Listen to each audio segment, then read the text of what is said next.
I was working DoorDash this night.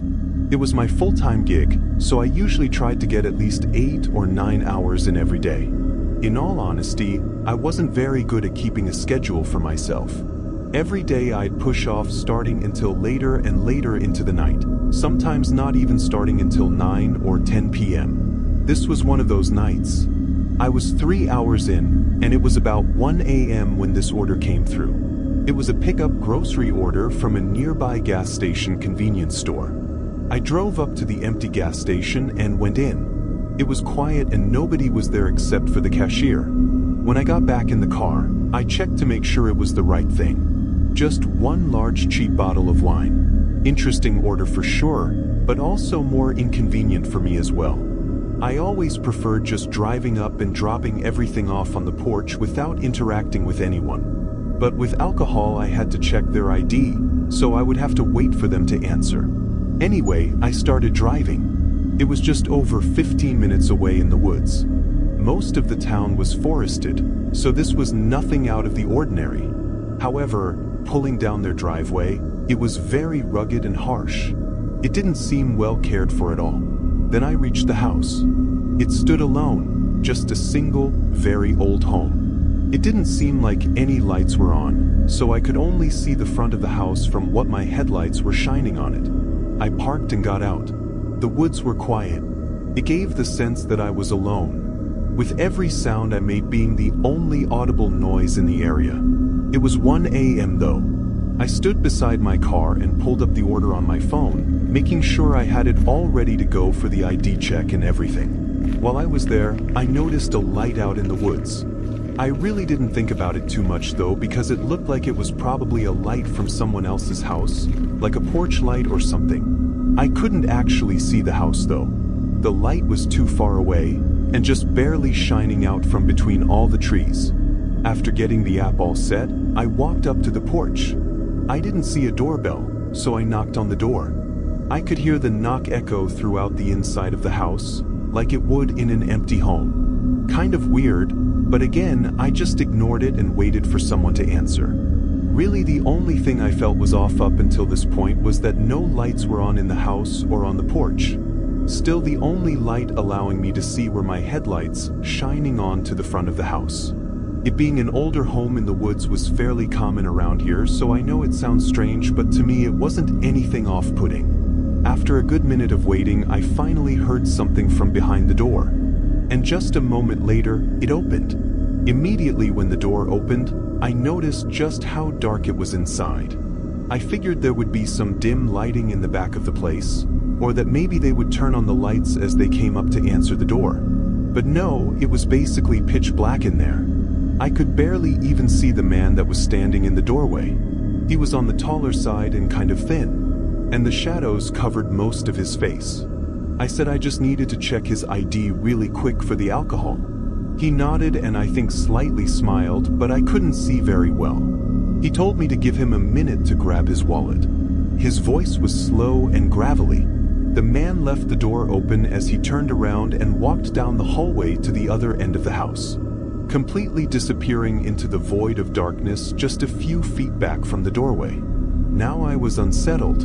I mean, I already kind of was, but now seeing the guy was just living in a pitch black house, it was really strange. I think as the uneasiness started building in me, I began nervously looking around more. I looked back at my car, ominously sitting in the gravel driveway with its headlights on, and nothing but the dark woods behind it. Then my eyes drifted to the forest next to it. I noticed that light again, the one I saw out in the woods, but it was closer.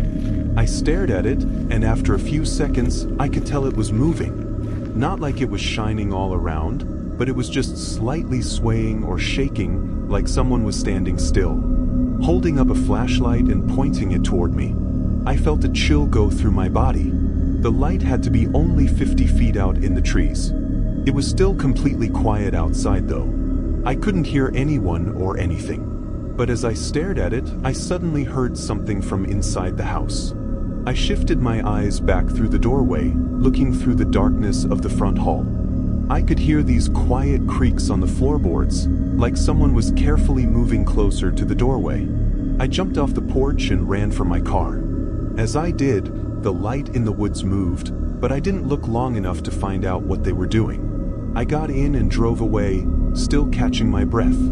I tried to recollect myself, getting back to the road and parking back at the same gas station. It's strange how in situations like this, the mind tries so hard to immediately think of how it wasn't what it seemed like. I really couldn't put together what exactly that was, but I was too out of it to continue working, so I went home after that and called it quits for the night. After several days of not being able to stop thinking about it, I finally did a bit of research. Not so much to figure out what happened, but more to prove to myself that it was nothing to worry about. However, I very quickly found some disturbing information. That house was abandoned. It had been for over 50 years, and that acreage of wooded land was just vacant, or was supposed to be. There weren't even any houses close to it.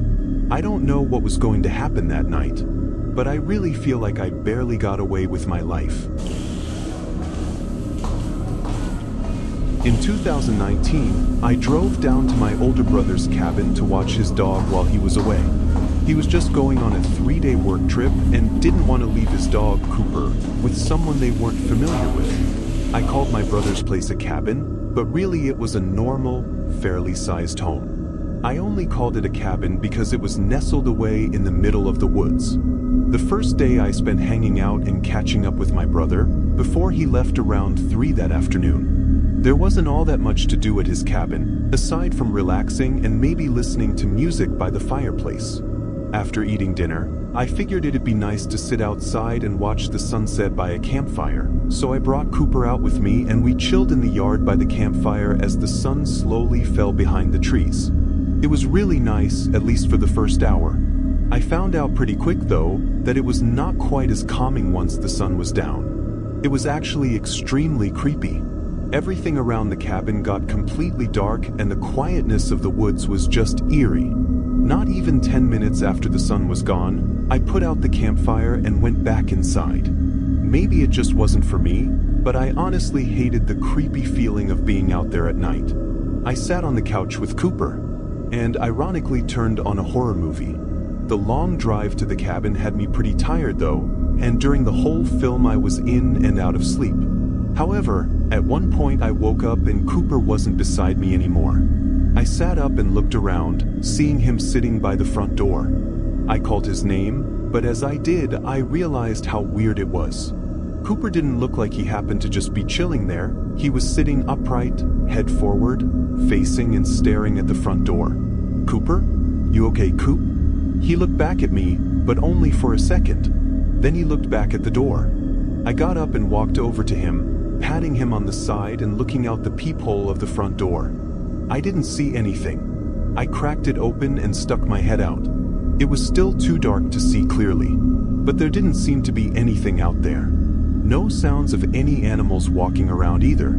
I closed the door and went back to Cooper, figuring a deer or something must have passed by a few minutes ago. Now is probably a good time to mention that Coop was a young German Shepherd mix, so definitely a smart dog. I didn't doubt that he had smelled or heard something, but I thought it had to be a harmless animal wandering near the cabin. I finished the movie and went to bed not long after. In the morning, I took Cooper outside and mostly just had a calm morning, sipping on my coffee and relaxing outside. I tried going for a walk, but I was hesitant to go too far out, worried about getting lost in the forest. So I just stayed by the cabin. As the sun eventually went down, I headed back inside to avoid the darkness, and did pretty much the same thing as the previous night. I laid on the couch and turned on a movie. Cooper was laying with me for a while, but ended up wandering the rest of the house to pass the time. Completely out of nowhere though, I heard his loud, deep barking coming from behind me. I jumped up and yelled his name as I hurried into the kitchen. Cooper was standing with his tail between his legs and hair sticking up on his back, aggressively barking at seemingly nothing at all. I tried to calm him down, but even when I got him to stop barking, I couldn't keep him from continuing this low, deep growl. I had no idea what happened or what spooked him. There was nothing in the kitchen. There was only a window above the counters, but it was too high up for Coop to even see out of. I told Cooper it was all right. using a soft voice to hopefully settle him down. Then I let him back into the living room to sit on the couch with me. It seemed like I was just able to settle him down for a moment before there was a sudden hollow tapping sound coming right back from the kitchen we were just in. Of course, this made Coop start barking again, but this time I didn't tell him to stop because honestly, I was pretty freaked out. I got up and went back to the kitchen. Nothing was there. The tapping I heard sounded like the hollow thump of tapping on the outside of a window, so naturally I went up to the kitchen window and looked out. There really wasn't anything to see. I didn't know what to think at this point. Was it a raccoon or something trying to find a way in? Or was it me just not being used to the sounds of being in a cabin in a forest? What worried me most was that Cooper also seemed on edge. Like if it were just normal sounds, then why was he freaking out so much? It was getting pretty late though, and I thought maybe moving to the bedroom would help us cool off. There was a small TV in there as well, so I continued the movie and watched in bed. Coop sat next to me, ears up and attentive the entire rest of the night. It was about 11 p.m. when I turned off all the lights in the cabin and started getting ready for bed. I let Cooper sleep in the room with me, so I closed the door and filled up his water bowl, then got in the shower to wash off before bed. Even though there were a few strange instances, I was still enjoying my time at the cabin and was looking forward to getting in bed and waking up to enjoy my last day there. But as I was rinsing off, there were a sudden few thumps against the wall, followed by Cooper barking again. I quickly turned off the water and threw on my clothes, rushing out into the room. Cooper wasn't there and the bedroom door was now open. Coop was smart, but opening doors seemed like a stretch. I could hear his barks moving further through the cabin. I ran into the hallway and down to the other end, immediately seeing the front door was open. I didn't even have time to think because I saw Cooper barking and running away from the cabin into the woods. Within seconds, he was gone. I could only hear the faint sounds of his barking getting further and further away. I grabbed a flashlight from the front closet, then sprinted after him. It felt like as soon as I was in the middle of the forest, surrounded by nothing but trees, I suddenly couldn't hear Coop barking anymore. Once I realized that, I stood still and kind of froze up. The forest was almost completely silent, just a quiet breeze rustling the branches above me. Cooper! I called out for Cooper several times, yelling his name and hoping he'd leave whoever the hell he was chasing and just come back to me. I must have been out there for an entire 5 horrifying minutes before I heard leaves rustling ahead of me. A moment later, Coop came running toward me, his tail tucked in this look of fear all over his face, and I could hear quiet whimpers as he stared back at the darkness he just came from. I made sure he followed as I ran back toward the cabin and got us back inside. I called 911, then my brother as I waited for help to get there. Afterward, we stayed in a hotel for the night until my brother got back the following day. Unfortunately, there wasn't much follow-up. Someone was definitely stalking the cabin, likely for the multiple days I was there at least, and had somehow broken in, only to be chased out by Coop once they entered the bedroom. What's happened out there in the dark forest while Cooper was alone? I honestly don't know, but poor Coop was apparently terrified for weeks after that. Thankfully, he seemed to recover though.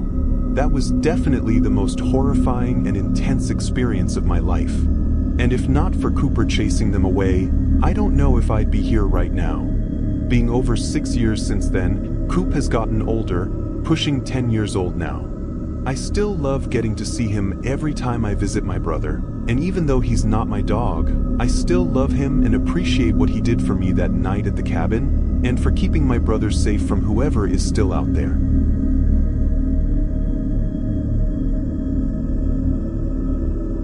I was heading home from a long afternoon at work. It was nearly midnight. I usually take the train into the city since it's an hour-and-a-half drive there, but I knew I'd be staying late this night, past the train's running hours. I was really tired, both because of the long working shift, but also because it was already 2 hours past when I'd usually be in bed by.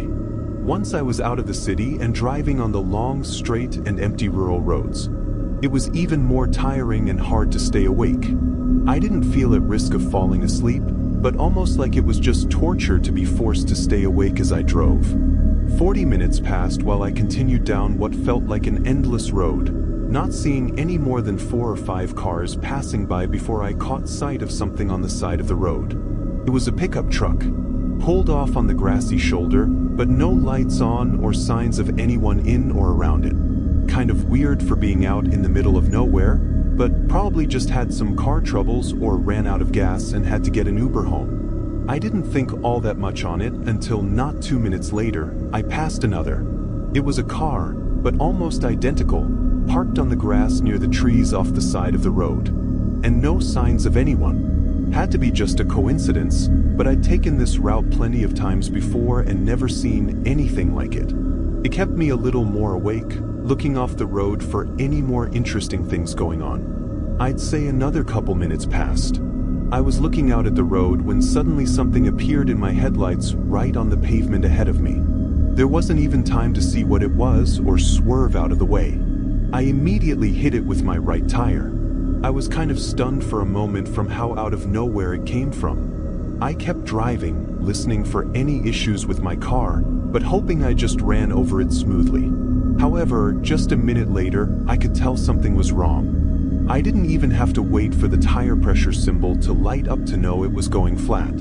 I pulled off to the side of the road and pretty much right away realized how even more coincidental this was, comparing it to the previous 2 cars I'd seen. The only difference was that I was still here in my car and they weren't. I put it in park and took a deep breath before getting out to look at the damage. I was so tired I didn't even have enough energy to be mad, but just felt so disappointed and frustrated at this for happening on a night like tonight. I walked around to the side of my car and looked at the tire. There were clear scrapes on the paint around the wheel and the tire was about halfway to being fully flattened. Definitely needed a tow truck and a ride home. Before getting back in my car, I couldn't help but look around at where I was. Out on the side of a long empty road. In between towns with just trees in all directions. It felt kinda creepy being out there alone and stranded. It was just as those feelings started to creep up on me that I saw something else. Far down the road, someone was walking toward me. I couldn't see much of them, obviously because it was dark, but more so because they were on the side of the road. Like walking on the edge of the tree line. It kind of seemed like they were trying to stay off the road to not be seen. My first thought was that it might have been one of the people from the other cars I'd passed, but as they got closer, this uneasy feeling grew in me. I got back in the car and started calling for a tow truck. After a minute or so, the man walking was getting close, just about to pass by.